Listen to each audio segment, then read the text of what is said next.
어머님, 우리 공항 가야 된다고요. 하윤이 맡기고 갈게요. 빨리 문 좀 열어주세요. 안 열거니 그만 돌아가거라. 네? 엄마, 무슨 말씀이세요? 안 연다고 오늘도 그리고 앞으로도 안 열어. 엄마, 장난하시는 거죠? 지금 시간 없는데 왜 갑자기 이러세요? 갑자기? 나는 지난주부터 몇 번이나 말했잖니? 이제 손주 안 맞는다고. 어머님, 이건 정말 너무하신 거 아니에요? 저희 여행 다 예매해놨다고요. 몇백만 원짜리 여행인데 지금 애를 맡길 데가 없어서 어떡해요? 그걸 왜 지금 나한테 말하니? 계획은 너희가 세웠으면서 나한테 동의나 구했니? 나는 그 계획에 끼워달라고 한 적도 동의한 적도 없어. 맨날 허구한 날 불쑥 찾아와서 애 던지고 가고 내가 너네 종으로 보이니? 엄마, 제발 오늘 하루만 부탁드릴게요. 됐다. 민서가 내가 다른 어머니들처럼 호락호락한 줄 알았지? 너희 둘 다 그동안 나한테 고마워한 적이 단 한 번이라도 있었니? 그래도 저희는 어머니 혼자 계셔서 적적할까봐 집 근처로 이사까지 왔잖아요. 너네는 나랑 가깝게 지내려고 이사한 게 아니고 애 봐줄 사람 구하고 가정부 구하고 싶어서 이사 온 거잖니? 내 말이 틀려? 이번 사연의 주인공은 서울 구로구의 오래된 15층 아파트 단지 그중 3층에 사는 고정희 씨입니다. 정희 씨는 올해 68세로 혼자 살아가고 있었습니다. 8년 전 남편을 심장마비로 먼저 하늘나라로 떠나보낸 뒤 조용한 노후를 보내고 있었죠. 하루 일과는 단순했습니다. 아침 7시면 어김없이 일어나서 베란다에 화분에 물을 주고 오후에는 동네 시장을 한 바퀴 돌며 된장국 거리와 제철 나물을 사왔어요. 정희 씨에게 유일한 자랑이자 동시에 걱정거리는 아들 민석이었습니다. 올해 40세인 아들은 직장에 다니며 아이 하나를 키우고 사는 게 바쁘다고만 하던 녀석이었어요. 한 달에 한두 번 안부 전화를 걸어올 때마다 엄마 바빠서 자주 못 갔어요. 미안해요. 라는 말만 반복했죠. 그런 아들이 어느 날 갑자기 전화를 걸어왔습니다. 엄마, 저희 이사하려고요. 엄마 집 앞동으로요. 같은 단지예요. 정희 씨는 전화를 들고 멈칫했습니다. 순간 가슴속 깊은 곳에서 알 수 없는 불안감이 스치고 지나갔어요. 하지만 그 생각을 곧 웃음으로 밀어냈죠. 그래, 잘했다.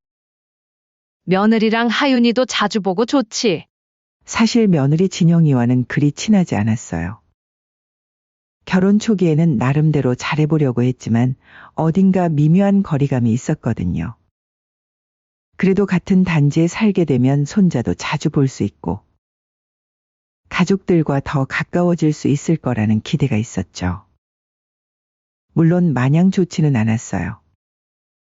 왜냐하면 평소 이런저런 사연들을 자주 봐왔던 정희 씨는 자식들과 가깝게 살다 오히려 멀어진 사례들을 많이 봐왔거든요. 하지만 그런 일은 사연에서나 일어나는 일이지 설마 나한테도 일어나겠어? 라고 생각했습니다. 일주일 후 이사를 마친 며느리가 손자 하윤이를 데리고 찾아왔습니다. 어머님, 드디어 가까운 곳으로 왔네요. 하윤이가 할머니 보고 싶다고 아침마다 얘기하는 거 있죠? 36세인 며느리는 평소보다 훨씬 밝은 목소리로 말했어요. 4살 손자는 정희 씨 무릎에 앉아 천진난만하게 웃었죠. 그 순간만큼은 정말 행복했습니다. 손자의 웃음소리가 오랫동안 적막했던 집안을 가득 채웠어요. 며느리는 차를 마시며 말했습니다. 어머님, 사실 그동안 너무 바빠서 자주 찾아뵙지 못해서 죄송했어요. 이제는 정말 가족처럼 지내고 싶어요. 정희 씨는 마음이 따뜻해졌습니다. 그동안 서먹했던 며느리가 이렇게 마음을 열어주니 고마웠거든요. 그런데 문제는 그 다음부터였습니다. 이틀 뒤 며느리가 전화를 걸어왔어요. 어머님, 마트 좀 급하게 다녀와야 하는데. 하윤이 잠깐만 봐주실 수 있을까요? 30분이면 다녀올게요. 정혜 씨는 당연히 괜찮다고 했죠. 손자를 잠깐 봐주는 게 뭐가 어렵겠어요. 그런데 그 30분이 2시간이 됐습니다. 며느리가 돌아왔을 때는 이미 저녁 시간이었어요. 어머님, 정말 죄송해요. 마트에서 친구를 우연히 만나서 커피 한 잔 하게 됐어요. 정혜 씨는 웃으며 넘겼습니다. 젊은 사람들끼리 만나서 얘기하다 보면 시간 가는 줄 모르죠. 그런데 문제는 이런 일이 점점 잦아졌습니다. 어머님, 병원 예약이 있어서 하윤이 좀 봐주세요. 어머님, 친구 결혼식에 가야 해서요. 처음에는 잠깐만이라고 했던 것들이 서너 시간으로 늘어났고 평일 저녁까지 이어졌습니다.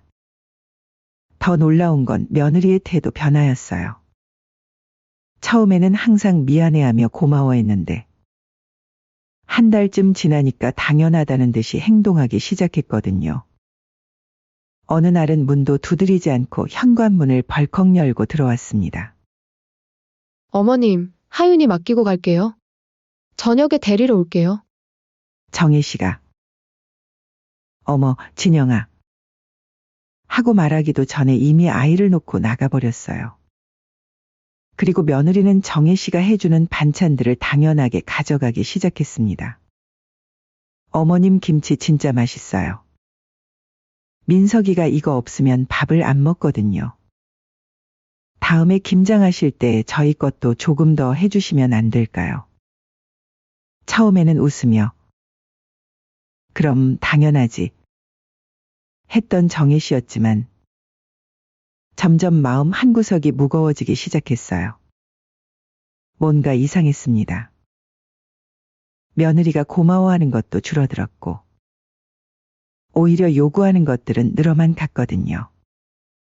어느 날 저녁 혼자 집에 앉아있던 정혜 씨는 문득 한숨을 쉬었습니다. 언제부터인가 하루하루가 며느리의 요청에 맞춰 돌아가고 있었어요.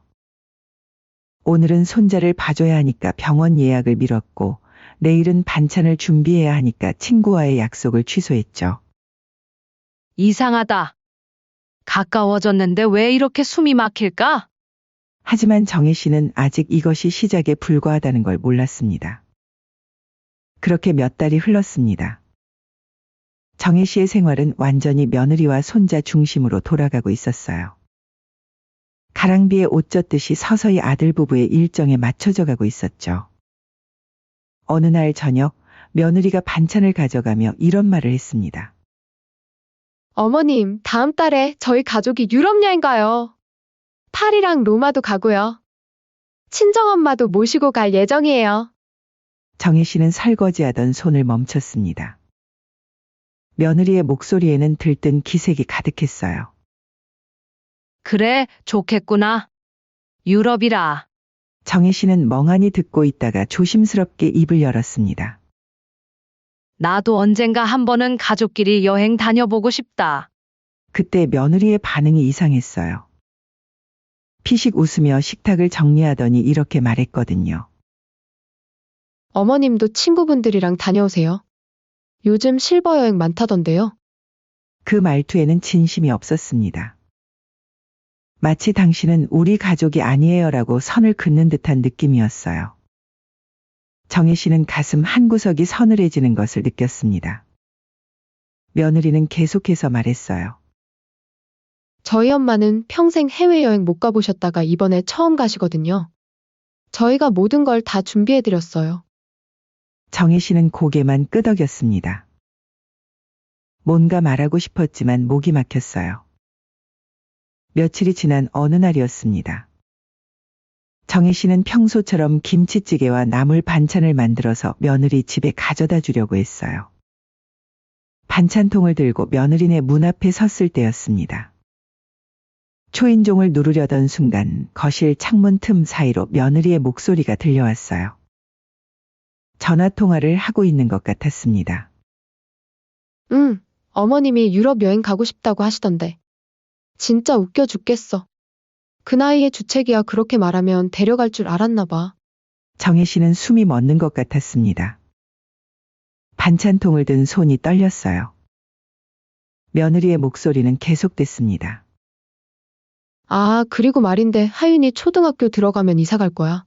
그때 되면 손주 봐달라는 아쉬운 소리 안 해도 될 거니까. 내가 미쳤어?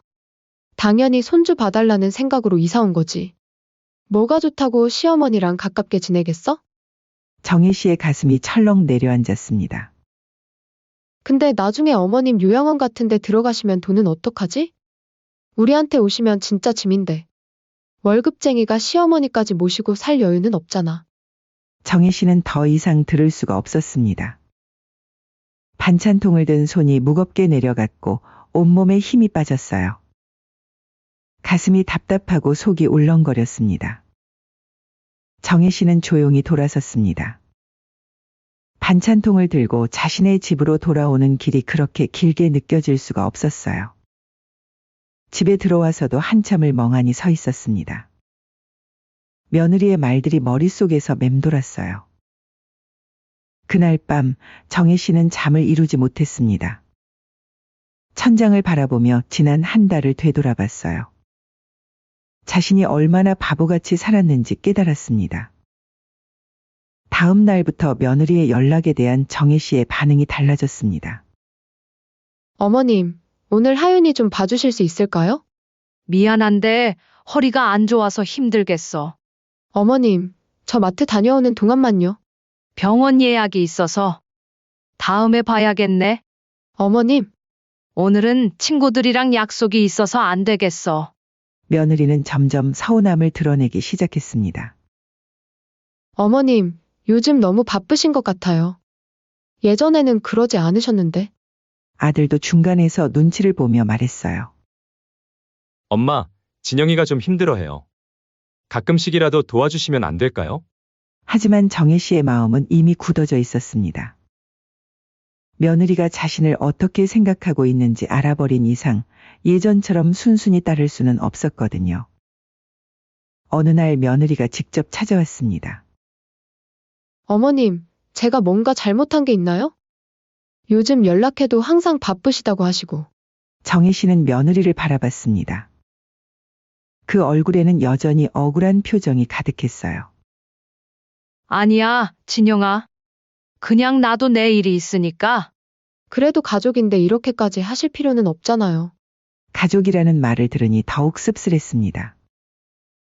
유럽 여행 얘기할 때는 가족이 아니더니 이럴 때는 가족이라고 하는군요. 정혜 씨는 조용히 말했습니다. 진영아, 나도 이제 나이가 들어서 체력이 예전 같지 않아. 이해해줘. 며느리는 못마땅한 표정으로 돌아갔습니다. 하지만 정혜 씨는 더 이상 마음이 흔들리지 않았어요. 그렇게 며칠이 지났습니다. 정혜 씨는 마음속으로 다짐하고 있었습니다. 내가 너무 오래, 너무 많이 참고 살았구나. 하지만 정혜 씨는 아직 몰랐습니다. 며느리가 곧 더 큰 요구를 가지고 올 거라는 것을 말이에요. 드디어 그날이 왔습니다. 며느리 가족의 유럽 여행 출발일이었어요. 새벽 6시 30분 정혜 씨는 평소처럼 일어나 커피를 내렸습니다. 조용한 아침이었죠. 그런데 7시가 되자 인터폰 벨이 요란하게 울리기 시작했어요. 벨을 연신 눌러대는 소리가 아파트 전체에 울려 퍼질 정도였습니다. 엄마! 엄마 계시죠? 문 좀 열어주세요. 급해요. 아들의 다급한 목소리였습니다.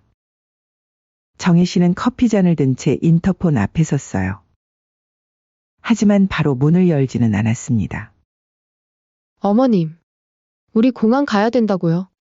하윤이 맡기고 갈게요. 빨리 문 좀 열어주세요. 이번에는 며느리의 목소리였습니다. 평소보다 훨씬 급하고 짜증 섞인 톤이었어요. 정혜 씨는 냉장고에 손을 얹고 깊게 숨을 쉬었습니다. 그리고 조용히 인터폰 버튼을 눌렀어요. 안 열거니 그만 돌아가거라. 네? 엄마, 무슨 말씀이세요? 안 열어. 오늘도 앞으로도 안 열어. 잠시 정적이 흘렀습니다. 아들의 목소리가 당황스럽게 들렸어요. 엄마, 장난하시는 거죠? 지금 시간 없는데 왜 갑자기 이러세요? 정혜 씨는 차분하면서도 단호하게 대답했습니다. 갑자기? 나는 지난주부터 몇 번이나 말했잖니? 이제 안 맞는다고. 며느리의 목소리가 한 옥타브 높아졌습니다. 어머님, 이건 정말 너무하신 거 아니에요? 저희 여행 다 예매해놨다고요. 몇백만 원짜리 여행인데 지금 애를 맡길 데가 없어서 어떡해요? 그걸 왜 지금 나한테 말하니? 정혜 씨의 목소리에는 더 이상 망설임이 없었어요. 계획은 너희가 세웠으면서 나한테 동의나 구했니? 나는 그 계획에 끼워달라고 한 적도 동의한 적도 없어. 맨날 허구한 날 불쑥 찾아와서 애 던지고 가고 내가 너네 종으로 보이니? 아들이 급하게 중재하려 했습니다. 엄마, 제발 오늘 하루만 부탁드릴게요. 다녀와서 무릎 꿇고 사과할게요. 됐어, 민서가. 정혜 씨의 대답은 칼처럼 날카로웠습니다. 너희 둘 다 그동안 나한테 고마워한 적이 단 한 번이라도 있었니? 내가 얼마나 해줬는지 기억이나 하니? 엄마, 저희가 언제? 그만해. 밥 해줬지, 애 봐줬지, 김치 담아줬지, 빨래도 해줬지, 청소도 해줬지. 그런데 그걸 당연하게 여기면서 뒤에서는 뭐라고 했어? 며느리가 떨리는 목소리로 말했습니다. 어머님 그게 무슨... 진영아, 거짓말하지 마. 정혜 씨의 목소리가 처음으로 격해졌습니다. 며칠 전에 내가 전화 통화하는 거 다 들었어. 반찬 가져다 주러 갔다가 말이야. 그건... 그 나이에 해외여행 나며 진짜 주책이라고 했지. 그리고 너네는 나한테 책임은 떠넘기면서 나를 부양할 마음도 없더구나. 그런 너네들 부탁을 내가 왜 들어줘야 하니? 며느리는 완전히 말문이 막혔습니다. 어머님, 그건 제가... 며느라, 너가 한 말 아니니? 시어머니 모시고 살 여유 없다고도 했지? 너네는 나랑 가깝게 지내려고 이사한 게 아니고 애 봐줄 사람 구하고 가정부 구하고 싶어서 이사 온 거잖니? 내 말이 틀려? 아들이 당황해서 끼어들었습니다. 엄마, 진영이가 그런 말을 했다면 사과할게요. 우리가 잘못했어요. 사과. 지금 와서 사과. 정혜 씨는 허탈하게 웃었습니다. 민서가 너도 가만히 있었잖아. 내 아내가 시어머니를 우습게 보는데 한마디도 안 했잖아. 며느리가 목소리를 높이며 반박했습니다. 어머님, 그럼 앞으로 하윤이 정말 못 보실 수도 있어요. 이렇게 나오시면 영영 못 보신다고요. 그래도 괜찮으시겠어요? 그 순간 정혜 씨는 크게 웃었습니다. 진영아, 너 지금 나를 협박하는 거니? 협박이 아니라 사실을 말씀드리는 거예요. 그래, 좋아. 그럼 나도 사실을 말해줄게. 정혜 씨의 목소리가 차갑게 변했습니다. 나는 이제 너희 없어도 살 수 있어. 오히려 너희가 없으면 더 편해. 아들이 당황해서 말했습니다. 엄마, 그런 말씀 마세요. 저희가 엄마 없이 어떻게 살아요? 어떻게 살긴 뭘 어떻게 살아? 그동안 내가 없을 때도 잘만 살았잖아? 정혜 씨는 계속해서 말했습니다. 민서가 솔직히 말해봐. 너 언제 마지막으로 엄마한테 안부 전화했니? 바쁘다는 핑계로 한 달에 한 번도 제대로 안 왔잖아. 엄마, 그러면서 이사 와서는 갑자기 매일 애 맡기고 반찬 달라고 하고 빨래 해달라고 하고 이게 말이 되니? 며느리가 발끈했습니다. 어머님, 저희도 바빠서 그런 거예요. 맞벌이 하면서 애 키우는 게 얼마나 힘든 줄 아세요? 힘들면 보육원에 맡기든지 베이비시터 쓰든지 해. 왜 그걸 시어머니한테 떠넘기니? 어머님, 저희가 해외여행 가는 게 그렇게 배 아프셨어요? 그렇게 가고 싶으시면 본인 돈으로 가세요. 저희가 왜 어머님 여행비까지 내야 해요? 순간 정적이 흘렸습니다. 진영아, 고마워. 덕분에 내 본심을 확실히 알았어. 그래, 너는 처음부터 나를 가족으로 생각한 적이 없었구나. 그냥 공짜로 애 봐주고 밥 해주는 파출부 정도로 생각했지? 며느리가 변명하려 했습니다. 그런 게 아니라 아니긴 뭐가 아니야. 내 말 다 들었잖아. 요양원이니 지민이 불편하니? 정혜 씨는 마지막으로 말했습니다. 좋아. 이제 정말 집 내려놓고 살게. 너희도 편하고 나도 편하게. 엄마, 제발. 민서가 너도 이제 어른이니까 내 선택에 책임져? 아내 편을 들 거면 끝까지 들어. 정혜 씨는 인터폰 버튼을 누르며 마지막 말을 했습니다. 다시는 우리 집 문 앞에 오지 마라. 나도 이제 너희 모르는 사람처럼 살 거니까. 그 말과 함께 인터폰이 꺼졌습니다. 밖에서는 한동안 웅성거리는 소리가 들렸어요. 아들과 며느리가 뭔가 이야기를 나누는 것 같았지만 정혜 씨는 더 이상 관심이 없었습니다. 잠시 후 며느리의 울부짖는 소리가 들렸습니다. 이제 어떡해. 여행 다 취소해야 하잖아. 몇백만 원이 다 날아가는 거야. 아들의 한숨 소리가 들렸어요. 일단 여행사에 연락해보자. 취소 수수료가 얼마나 나올지. 아니야. 어머님한테 다시 부탁해봐야 해. 며느리가 다시 인터폰을 눌렀습니다. 어머님, 제발 한 번만 더 기회를 주세요. 정말 마지막이에요. 하지만 정혜 씨는 더 이상 대답하지 않았습니다. 30분이 지나고 1시간이 지났지만 정혜 씨는 꿈쩍도 하지 않았어요. 결국 밖에서 들리던 소리들이 점점 작아졌습니다. 여행을 포기하고 집으로 돌아간 것 같았어요. 정혜 씨는 창문으로 내려다봤습니다. 커다란 여행 가방들을 끌고 터덜터덜 걸어가는 아들과 며느리의 뒷모습이 보였어요. 며느리는 계속 울고 있었고 아들은 어깨가 축 처져 있었습니다. 정혜 씨는 처음으로 후련한 마음이 들었어요. 그동안 쌓였던 스트레스가 한 번에 풀리는 기분이었습니다. 그날 오후 정혜 씨는 동네 부동산에 갔습니다. 안녕하세요. 집 좀 알아보려고 왔어요. 아, 어서 오세요. 어떤 집을 찾고 계세요? 경기도 쪽으로 이사 가려고 해요. 조용한 곳이면 좋겠고 원룸이나 작은 투룸이요. 혼자 사시는 거죠? 전세로 하실 건가요? 월세로 하실 건가요? 전세요. 그리고 여기 집도 내놓으려고 해요. 부동산 사장은 정혜 씨의 진지한 표정을 보더니 여러 매물을 보여줬어요. 여기 화성 쪽에 조용한 동네가 있는데 투룸이고 햇볕도 잘 들어요. 한번 보러 가보실래요? 네, 좋아요. 며칠 후 부동산에서 연락이 왔어요. 화성의 조용한 동네에 괜찮은 투룸이 나왔다고 했습니다. 정혜 씨는 직접 가서 집을 보고 바로 계약을 했어요. 새 집은 작지만 아늑했습니다. 베란다에서는 작은 뒷산이 보였고 근처에는 공원도 있었어요. 정혜 씨는 집에 돌아와서 서랍에서 공책을 꺼내 들고 할 일 목록을 적기 시작했어요. 이사 준비, 전화번호 변경, 주소 변경, 이삿짐 센터 예약.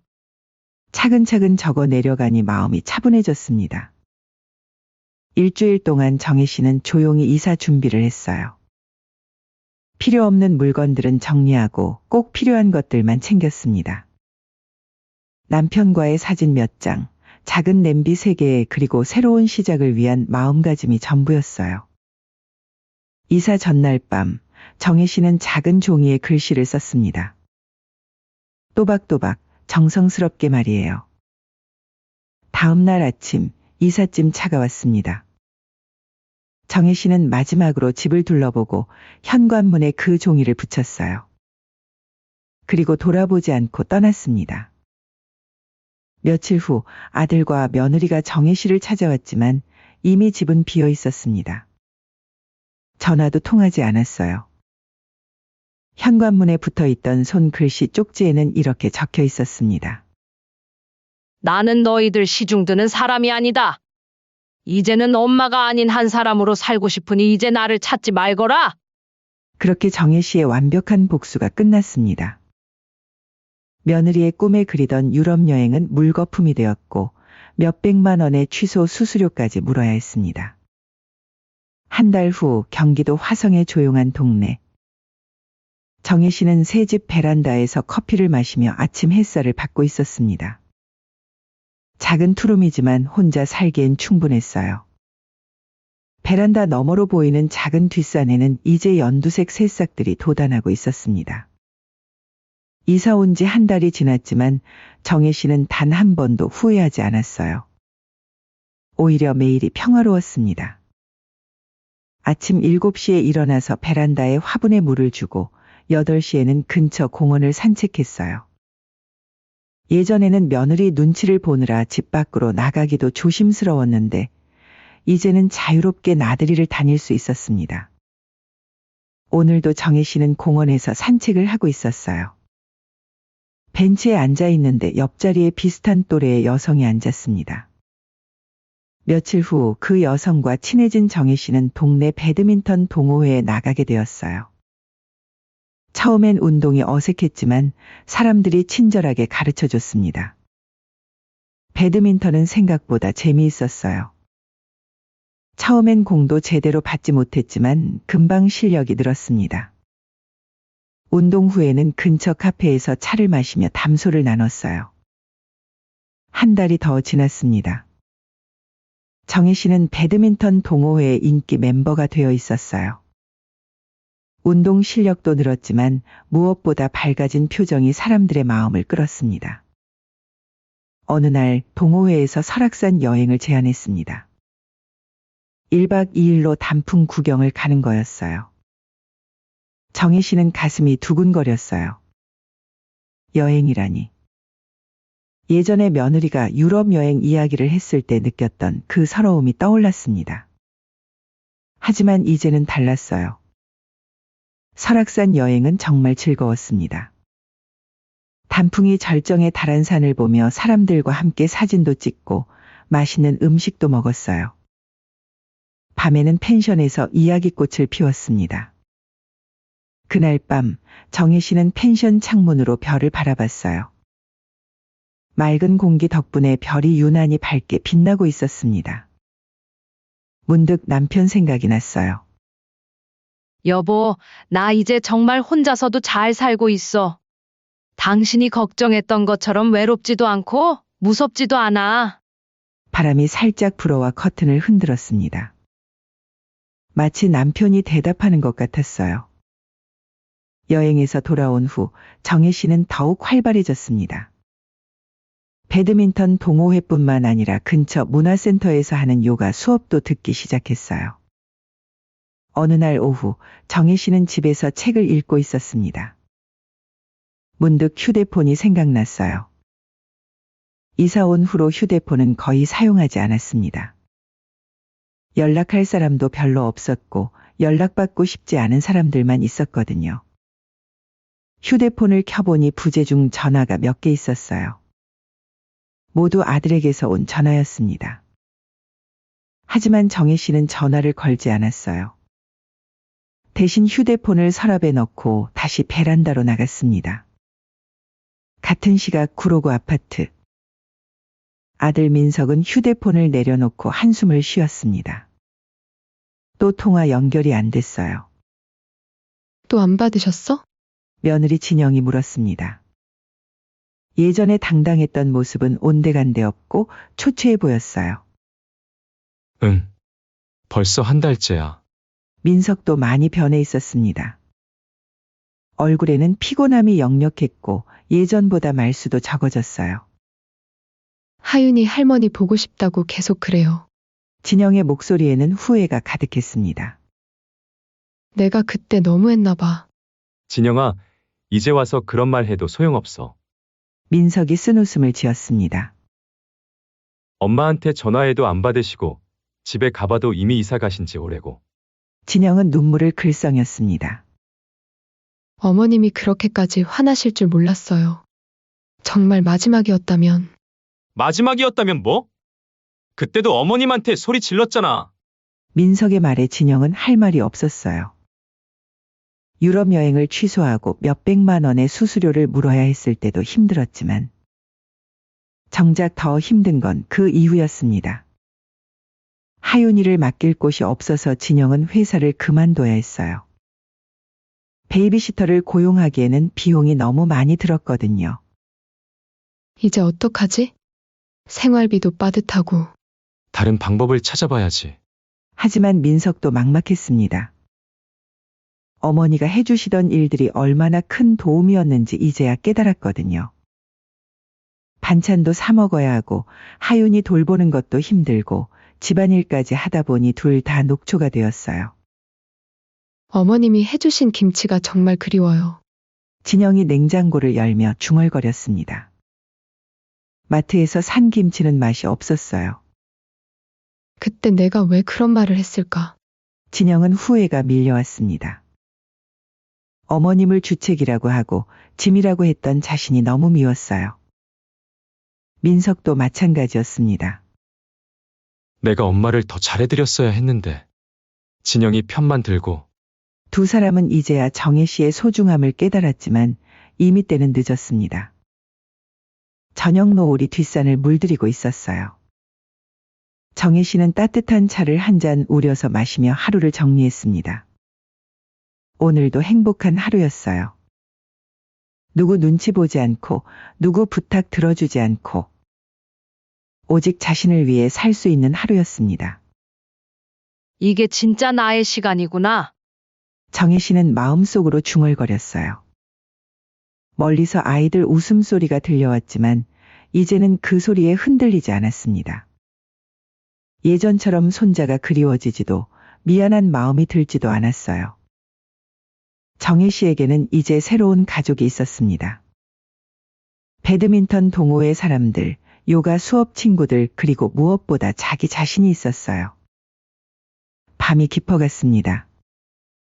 정혜 씨는 내일 할 일들을 생각해 봤어요. 아침에는 공원 산책, 오후에는 요가 수업, 저녁에는 새로 산 책을 읽을 예정이었습니다. 모든 일정이 오직 자신을 위한 것들이었어요. 누구를 위해서, 누구 때문에 하는 일은 하나도 없었습니다. 정혜 씨는 활짝 웃으며 잠자리에 들었습니다. 그렇게 정혜 씨의 새로운 인생이 시작되었습니다.